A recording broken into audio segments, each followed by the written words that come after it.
You're on a retro trek with the Caramel Apples, a podcast that dials up most impressive stargazing nostalgia from your home planet to the Hoth system, with your hosts Kennedy Rizzo and Cooper Lee. Palpatine. Do it for me, milady, please. The thought of losing you would be unbearable.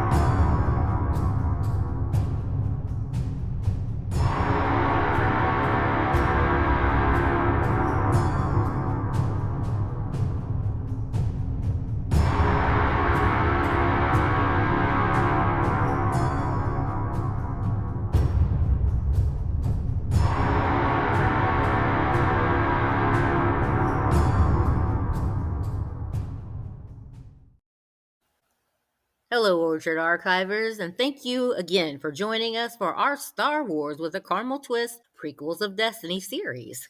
That's right. We're heading back to the faraway galaxy for some star-studded entertainment. This is just the thing we come to look forward to when you're a die-hard Star Wars fan. We have a lot in store for you, but as per usual, be sure to hit that subscribe button so you don't miss another caramelicious second of our podcast.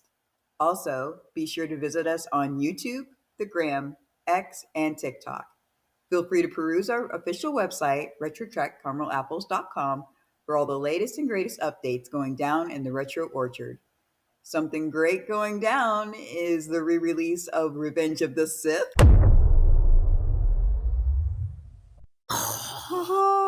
Starting this Friday for the 20th anniversary. OMG. That is correct. Catch this opportunity, if at all possible, and store it in your cherished memory archives. That's right. You want a wealth of those archives, right? That's right.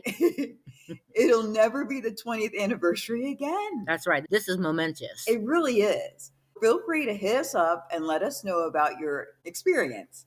Was this your first time seeing it on the big screen or the second opportunity? Okay, take it away, Kennard.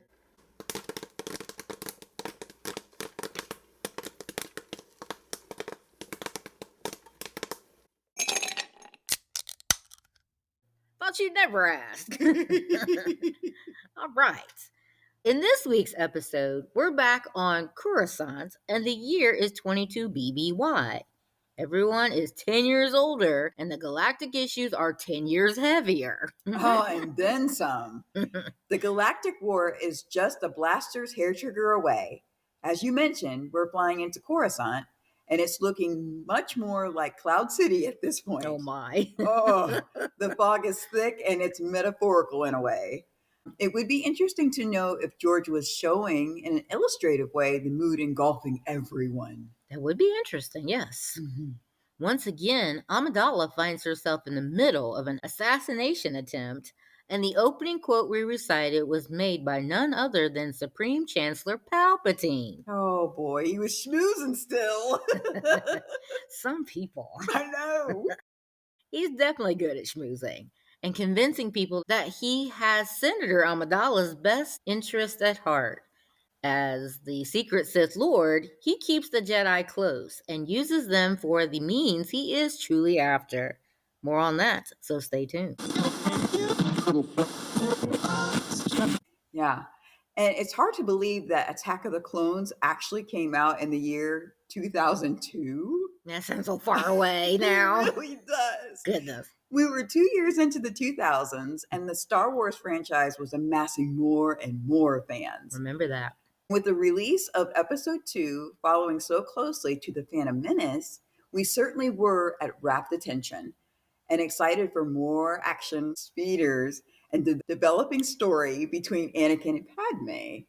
Would they remain friends or perhaps more? 10 years can change a lot. That's right, as we've seen and experienced in our little miserable lives. Absolutely. No, it's all good, folks. And Obi-Wan and Anakin are assigned by the Jedi Council to protect the senator. This is good for Annie, who admits he's thought of her every day. What's that about? Ooh, stay tuned, huh? Oh, yeah. So we're not confused on his feelings for her, but Padme seems a bit more grown up and more reluctant to let her feelings show. Mm-hmm. But they likely won't remain a mystery for long. Neither will the Sith. Yeah, it's always nice with these movies to get straight away into the story. The continuity is just seamless. Even with some time in between movies, you feel like you haven't really missed a beat, like it was just on pause. Yep. Thankfully, with them sticking with the same actors, we really don't have a jarring experience in that way either. Most characters do not need an introduction of sorts. Just a couple here and there, but they only move the story along. You know, that is like really, really major. Mm-hmm. Because with these movies being over 2 hours long, you really get immersed in the story. And time passes so quickly. Yes. That's when you know you have a masterpiece. And real quick, I want to say something real quick about that was the era when they were trying to stretch movies out over 2 hours, 3 hours long. Yes. Like that almost got to be a thing where they were just doing that with everything. Yep. And it got to be unnecessary toward the end because they exaggerate everything. They really do. And like you said, trends, we talked about this before, like with the Matrix fight scene. We talked about it at the end of our other episode, that it just took off and everybody thought they had to use it. It's like, it's the Matrix thing. Yeah. So like you said, like with the hours long, it's like, but if your story isn't that long, don't add more to it just so you keep butts in the seat that long. They're tired. They want to go home. The story doesn't make sense anymore. Yeah. I want some butts.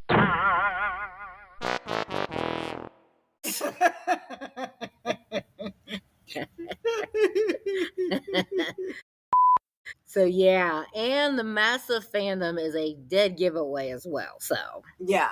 You know, I find it really interesting too how Leia was Padme's mini-me. mm-hmm. Throughout the original trilogy, we see that Leia is a no-nonsense kind of gal. She's willing to get in there and get her hands dirty. Yeah. And her mother was a queen, but now she's deep in the Senate and she's exactly the same way. These were very strong characters, and it's attention to details like that where George really brought so much of Padme into Leia. Mm. But we don't really know that until watching the prequels. It's so awesome. Mm-hmm. So the immediate issue is thousands of solar systems want to leave the Republic, and this movement is helmed by Count Dooku, who is fallen Master Qui-Gon Jinn's ex-master. Follow that? Trying to. Come on, Coop. I'm a little slow right now. Sorry, archivers.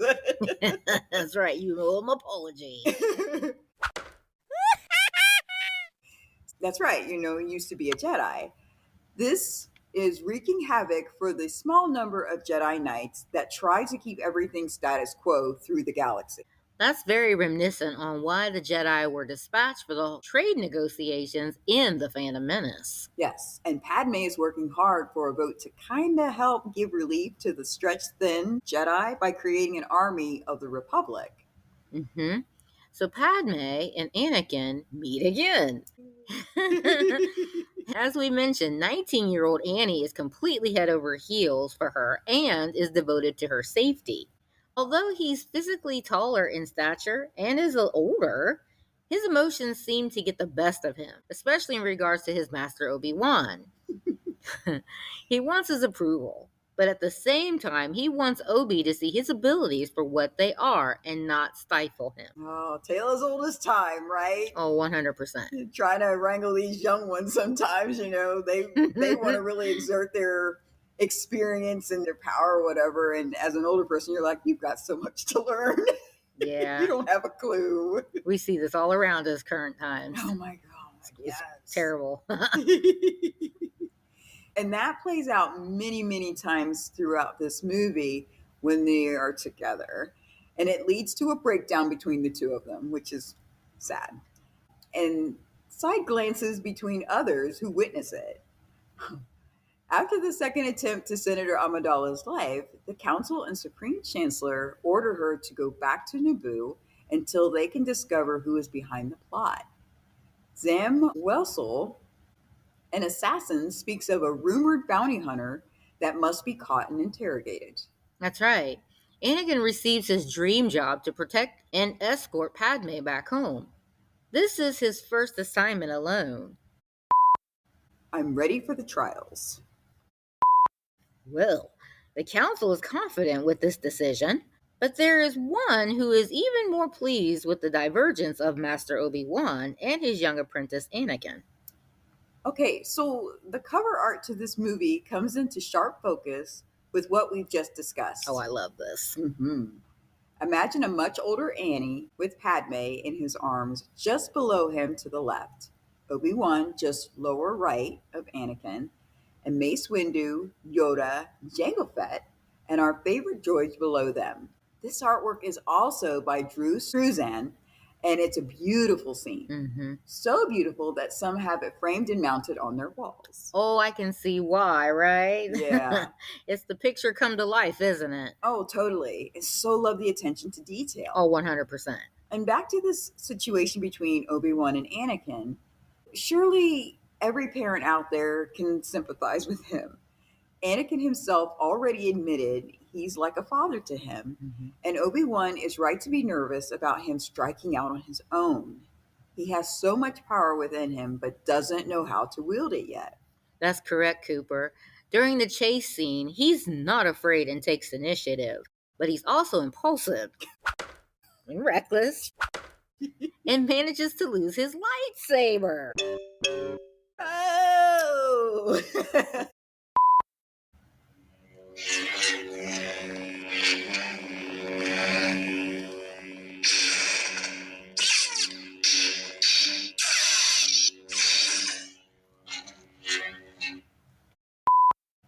Thankfully, Kenobi was able to retrieve it for him. Phew! Leading Obi to tell him, "This weapon is your life." Loud and clear right there. Yeah. He's still training him, and now this. Poor Obi-Wan. If Anakin screws this up, he'll feel it as a failure on his part. Yeah. Leaving Annie to pine for Padme's attention, we focus in on the Jedi Council's assignment given to Obi-Wan. Remember, he's trying to track down the poisoned dart used by the bounty hunter. He goes to see an old friend by the name of Dex, who has a wealth of knowledge that he can't seem to cooperate with in the Jedi Star file system. Yes, this Camino Saber dart link to the cloners beyond the Outer Rim, who speak money.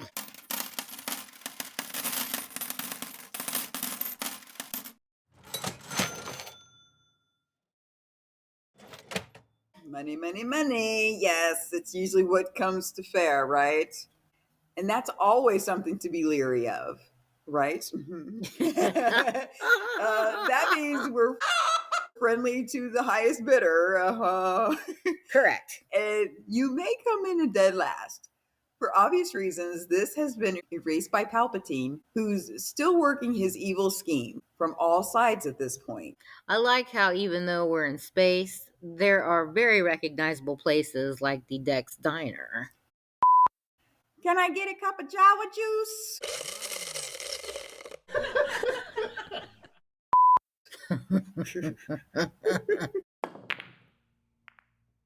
And the nightclub earlier. Or maybe some blue milk? Dark blue milk? Down to the death sticks dealer, who is home still rethinking his life. Oh boy. It's not too much, right? And it keeps you engaged. It really does. And next thing you know, Master Yoda is on screen again. So cool. It is cool. He's in the middle of class with several younglings. He teases Obi-Wan about how embarrassing it is to lose a wayward planet. But they know at this point the only one who could have erased the file is a Jedi. There's so much to be concerned about. Shortly after this visit, Obi-Wan finds himself traveling solos 12 parsecs outside of the Rishi Maze. He's so not prepared for what he's about to find on this stormy ocean planet. Senator Amidala is not prepared for the man that Anakin is turning out to be either. Uh-oh. Remember that Qui-Gon Jinn told him that being a Jedi is a hard way of life? Well, for good reason. The Jedi are not to form attachments or possessions because that leads to emotions. Okay, that's very predictable. Exactly. Our young apprentice is almost spouting sonnets of his feelings for Padme. Oh, it happens to the best of them. That she's been in his dreams. Oh, goodness. Truly. He's already giving her a smoldering look that she told him makes her uncomfortable. Yeah, she did, right? She told him straight out. It makes me uncomfortable. He's like, oh, okay. At least she's honest. That's right. But she's not being honest with herself. She has feelings for him too, and she's trying to deny them. Mm-hmm. Will she be able to ignore them? Annie is not one to give up so easily. That's right. Throughout Star Wars, you must keep up with names and star systems that you might not hear a lot about. Like we hear of a Jedi, Sifo-Dyas, who was responsible for commissioning the clone army. This went against the Jedi Council, and now he's been dead over 10 years. That right there is something that changed within the 10 years that we talked about a few minutes ago. Exactly. What's worse, Jango Fett is the bounty hunter who claims to be recruited by Tyrannus. Who, what, when, where, why? Oh my goodness, gotta keep up. Fun fact, Darth Tyrannus is Count Dooku, and Boba Fett is the unaltered clone for Jango Fett's personal use. Okay. The clone army is already 200,000 strong and 1 million more on the way. Wow. Yeah. The look on Obi-Wan's face is priceless. I bet. Completely shocked and confused. What is the meaning of this? What is happening? I am not prepared. Annie, who has missed his mother, since the moment he left her, is tormented by what's become of her and wants to save her. From what, you might ask? Well, he doesn't even know. He's gathering intel and following the clues, even speaking with a Jawas or two. What will Jedi apprentice Anakin find? What will he do with all of these thoughts and feelings he's supposed to keep under control? At this point, he's almost anything but in control. It's really awesome to get how pivotal all these characters were in the prequels. In episodes 4 through 6, we see them from time to time, like Obi-Wan. He's in 4, then we don't see him a whole lot afterwards. This is really cool to see how involved he was and how young he was. He was kind of nicely booted by Qui-Gon Jinn. But he took on Annie, who, unbeknownst to him, has defied his mandate once again. Figured out about the droid army, and he's eluded Jango Fett and his seismic chargers. Oh, he said he was ready for the trials. Not only has he seen the battle droid army in production, he's learned who is particularly behind the separatist movement, Count Dooku. Could he be our Jedi archive eraser as well?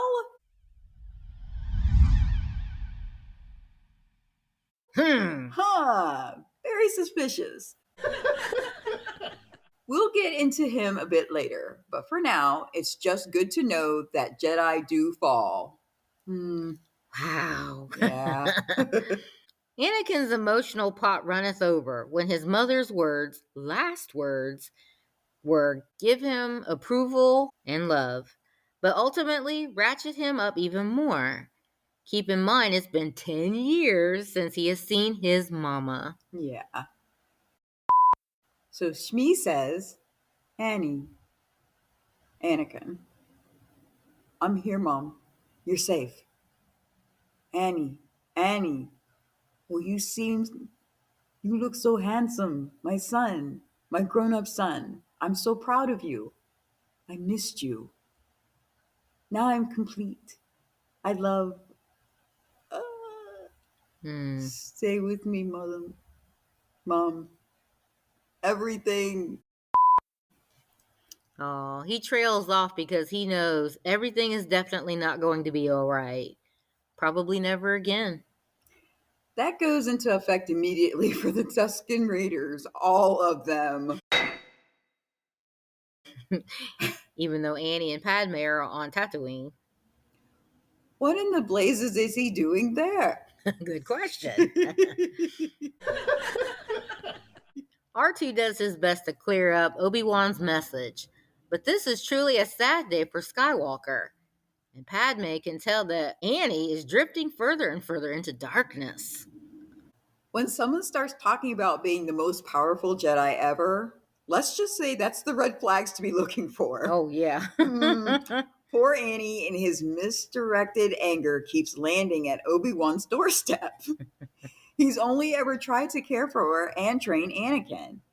Oh, the struggle is real for this one. He knows his reaction is out of character, but he's caving more and more. Yeah. Darth Vader. You don't know the power of the dark side. Epic.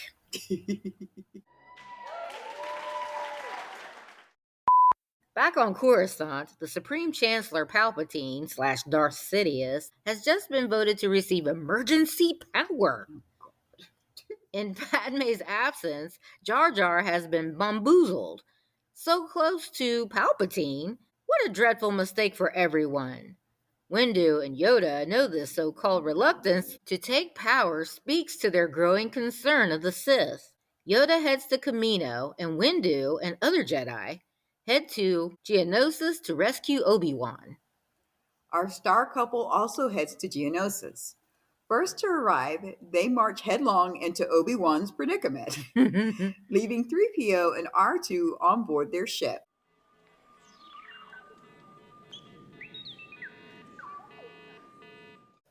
3PO declares, I'm in charge here. As R2 truly being in charge leaves the ship. The droids are back just the way we like them. After R2 had to point out that C-3PO's parts were showing, he's probably like, I don't think I need to take any orders from the likes of him. They are always good comedic fodder, aren't they? 100%. This next scene is one of my favorites for two reasons. Annie and Padme find themselves on a retractable ledge.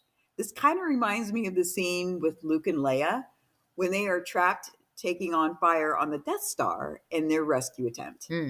The other reason I like this scene, it just feels like Anakin and Padme have been dropped into a video game. Like a Super Mario Brothers Star Wars edition? Yes.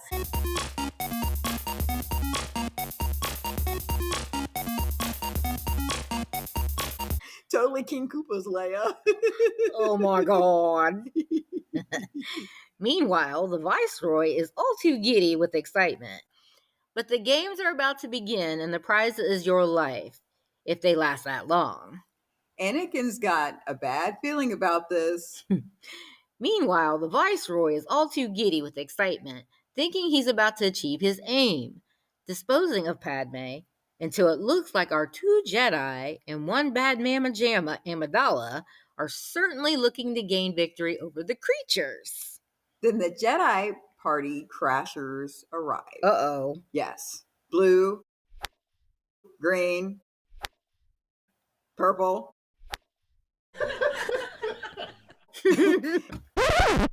Sabers ignite to surprise bad guy horde.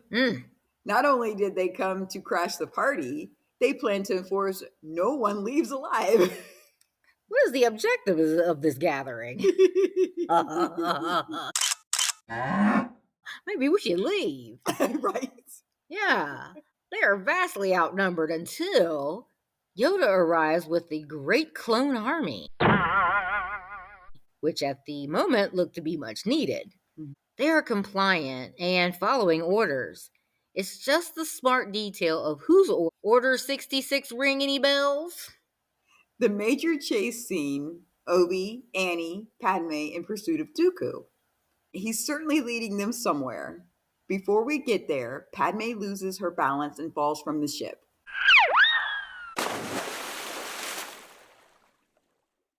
Annie can think of nothing but saving her. Obi-Wan is tasked once again to remind him of what he promised by taking up the Jedi way and facing expulsion. That didn't even rattle him. It wasn't until he asked him what would Padme do in his position. Yeah. Anakin is so torn at this point. Let's not forget his mother just died in his arms, and he made a promise to not fail again. Mm-hmm. Anakin will soon learn he's made far too many promises that are just impossible to keep. Yeah. With blue and green saber together.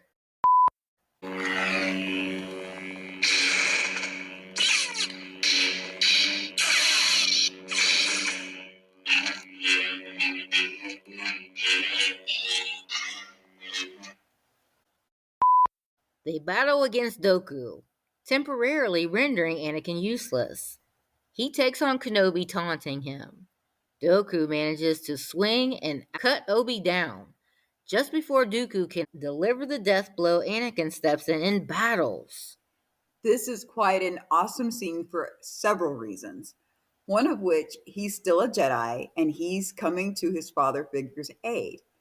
The next few seconds are just edge of your seat, with only their saber blades delivering light to their faces. Mm-hmm. It is most epic. 100%. But wait, there's more. Okay. We, the fans, have looked forward to this moment coming up. Spoilers ahead. Ooh, goody. First time to ever see Yoda wield his green saber. This was major.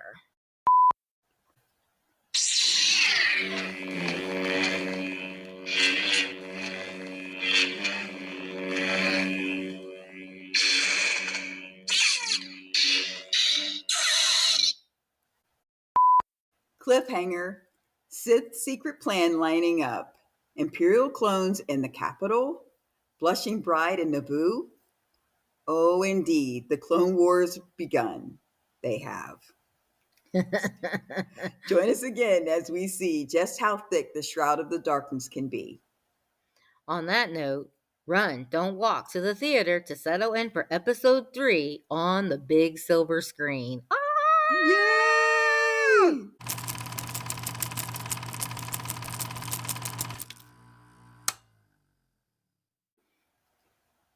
Oh dear.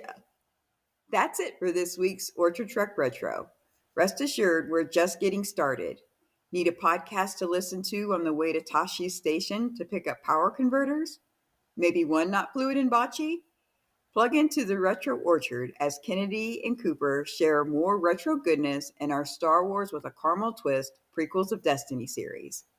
We have a good feeling about this.